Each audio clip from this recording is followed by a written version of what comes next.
voilà soxna si ñu ngi lay ziar tey moom na fi ñëwoon consultation pour ay problème mu biir mais am na ay jaar am na foo jot a jaar quoi am laa bëgg expliquer ko. d'accord man toujours dama amoon problème mu biir. dama jékki-jékki de sama biir bi di metti. di metti ba mu sonal ma daal. au début wër naa ci hôpital yu bëri. dem naa ci hôpital yu bëri ak clinique yu bëri. Thiès Mbour Dakar mais fu ma dem nii dama gis ñu daal. fu ma dem nii dama gis affaire bi la sonal parce que man mënuma lekk mënuma naan mënuma nelaw su ma xëyee aussi. ñoom bi ñu defee ay échographie ak ay rajo fu ñu leen gis nañ dara. benn daal laa def ci benn clinique. ñoom ñu ne colopathie lañ gis. ñu ne colopathie lañ gis quoi.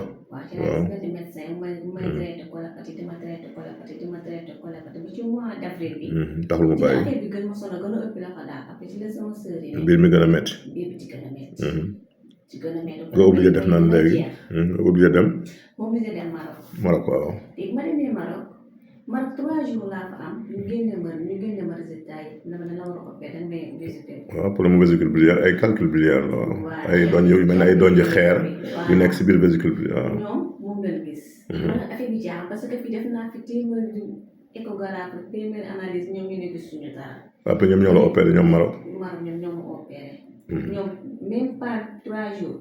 génn nañ bi. calcul bi opéré ko. opéré ko effectivement gis naa kayit sax mi ngi nii dossier baa ngi nii.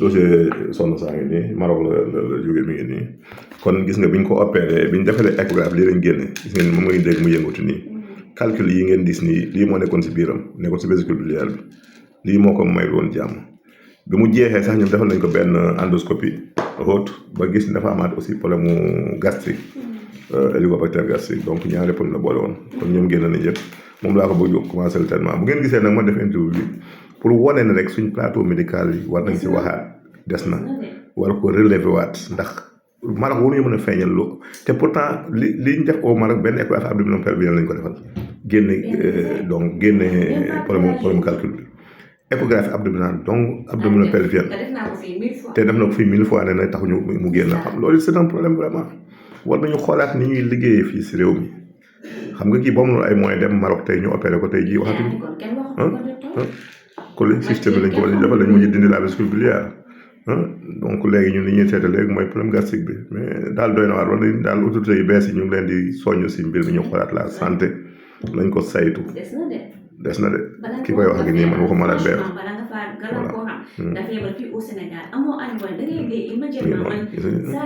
ay sœur ñoo ko jàppale yu ne France ba mën a dem Maroc def opération bi ñëwaat mi ngi ne tey toog suñu bureau vraiment mi ngi noonu na si autorité yi gën a taxaw waaw santé bi daal nañ ci gën a taxaw baax na soxna jërëjëf.